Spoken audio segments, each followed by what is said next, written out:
Olá, pessoas! Bom, voltamos aqui para mais uma aula de matemática discreta.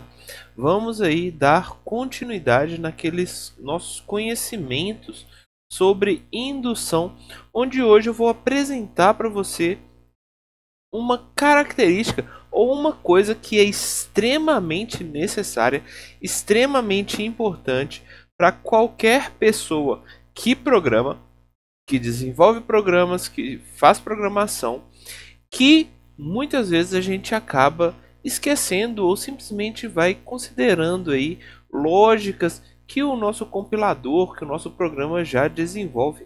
Mas é uma parte muito importante para vocês entenderem toda a lógica matemática ou todas as informações que existem por base aí, por trás de toda essa programação, que é a ideia de ordenação de conjuntos. Vocês vão ver que ordenação também demanda de saber a ideia lógica de indução matemática. Se eu estou falando de conjuntos, é exatamente todo aquele nosso conteúdo que a gente já viu na disciplina, ou seja, estou juntando novamente diversas coisas que a gente já viu na disciplina de matemática discreta, agora sendo aplicada em objetos, em estruturas mais relacionadas aí à nossa programação, coisas que vão estar no nosso cotidiano. Bom, e aí, baseado nessa ideia, ordenação de conjuntos, a gente vai ter como lógica alguma ideia de, olha, existem aí diversos dados que podem estar misturados, que podem estar embaralhados, e aí a gente necessita ou a gente precisa de fazer uma ordenação ou às vezes até uma busca, seja uma busca aí em um site, seja uma busca em um catálogo, seja uma busca em um log ou algum registro que a gente já tenha, mas a ideia que a gente tem é, existem dados, existem informações que estão extremamente misturadas, extremamente embaralhadas, e muitas vezes a gente precisa ordenar ou saber entender como é que existe, como é que funciona a lógica por trás desses objetos. E aí, a partir dessa ordenação, a gente consegue fazer a mudança, né, da ideia de um conjunto para então a lógica de uma sequência. Lembrando que sequência nada mais é do que conjuntos que vão ter uma lógica na posição de cada um desses elementos.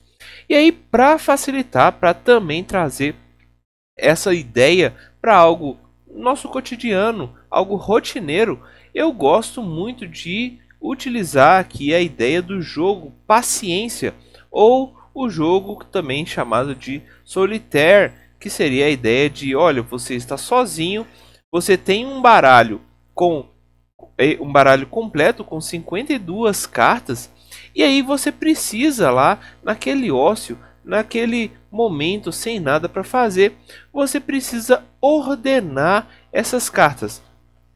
Basicamente você pode seguir aí qualquer lógica para ordenar essas cartas, mas vocês vão ver aqui, eu vou mostrar para vocês que existem algumas lógicas de ordenação que podem ser melhores para fazer com que esse nosso baralho, que até então estava misturado, seja ordenado, seja colocado em uma disposição lógica, que muitas vezes algumas técnicas serão melhores do que outras. E é basicamente isso que a gente vai estudar nas próximas aulas.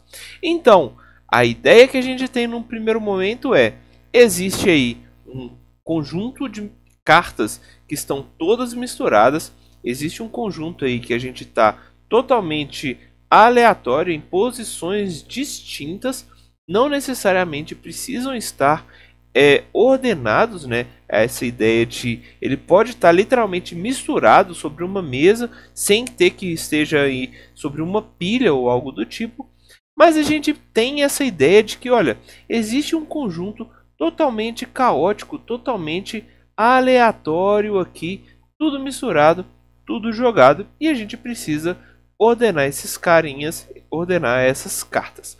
E aí, para ordenar, eu preciso basicamente seguir duas regras, duas informações que vão ser num primeiro momento aqui, necessárias da gente considerar.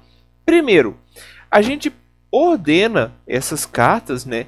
Por exemplo, a partir do jogo Paciência, a gente necessita de informações dos naipes da carta, aquelas identificações que existem nessas cartas e também o número ou o valor de cada uma dessas cartas. Então a gente tem o As valendo 1, o 2, o 3, o 4, até a carta 10, e aí depois a gente tem o J, o K e o Q, cada uma com valores também associados. Então a gente tem essa ideia de número ou valores de cada uma dessas cartas.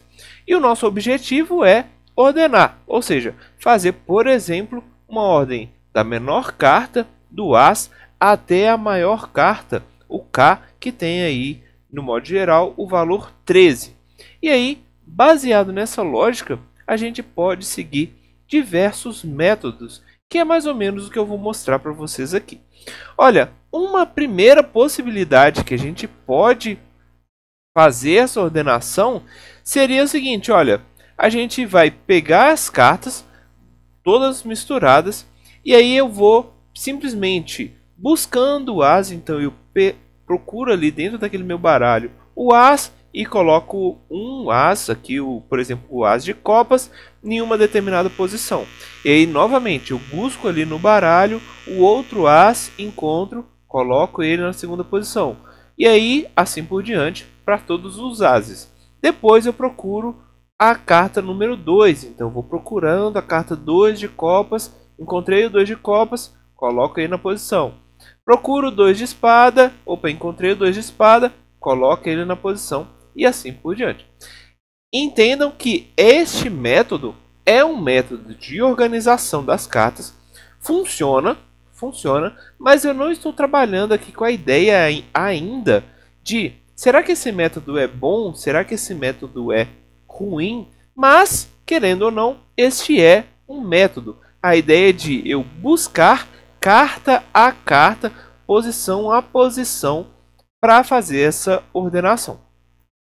O segundo caso que a gente pode considerar é, num primeiro momento, a gente vai pegar todas as cartas que estavam misturadas e a primeira coisa que a gente faz é separá-las a partir dos naipes. Então, vou colocar todas que são de ouro ou diamante em um monte específico. Pode novamente estar todo mundo misturado, como é mostrado aqui. Não precisa estar em uma pilha. Eu vou pegar todas as cartas de copas, colocar em outro monte, colocar ali separado em uma outra posição. Todas as cartas de paus, colocar numa terceira posição. E todas as cartas de espada, colocar em uma quarta posição.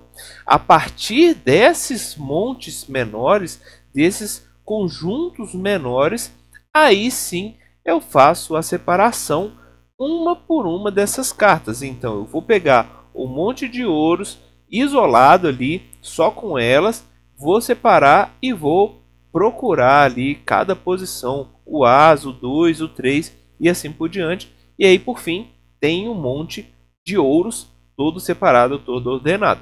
Depois eu faço o mesmo processo com copas, com paus e com o naipe de espadas. Ou seja, a gente conseguiria completar aqui essa nossa lógica, essa nossa ordem. É uma possibilidade também. Então temos um segundo caso de ordenação. Talvez vocês já estejam pensando, olha, às vezes esse daqui foi um resultado melhor. Ele apresentou em um processo muito mais otimizado comparado ao primeiro, né? E sim, de fato, isso relativamente acontece, porque no primeiro caso eu tenho que procurar por todo o baralho, carta a carta. Eu não faço uma separação inicial como foi feito aqui. Já um terceiro caso que eu poderia também indicar seria, ao invés de separar por naipe, vamos separar por valor. Então, eu basicamente modifiquei o parâmetro que eu faço e aquela separação inicial. Então, ao invés de eu pegar todas as cartas de naipes iguais, eu vou pegar todas as cartas de valores iguais ou números iguais e a partir desses números ou desses valores eu crio montes ali, montes com 4 cartas. E por fim, depois que eu fiz esses montes, eu novamente coloco todas elas em ordem, como foi mostrado aí no processo anterior. Então, temos também uma ordenação. E aí tem uma coisa curiosa. Esse processo é relativamente similar ao processo anterior, apesar de parecer que existem mais montes, né? Existe essa ideia de existe mais montes, então talvez a gente tenha feito um processo um pouco pior, mas a única coisa que a gente fez é modificar um parâmetro. Ao invés de ordenar inicialmente por naipe, a gente está ordenando por números ou por valores. E aí a gente pode seguir pensando em outros casos, que é como a gente já vê nos jogos. Jogos de, por exemplo, paciência, como é mostrado aqui, onde existem aí, por exemplo, restrições nesses nossos objetos. Então, o que a gente tem?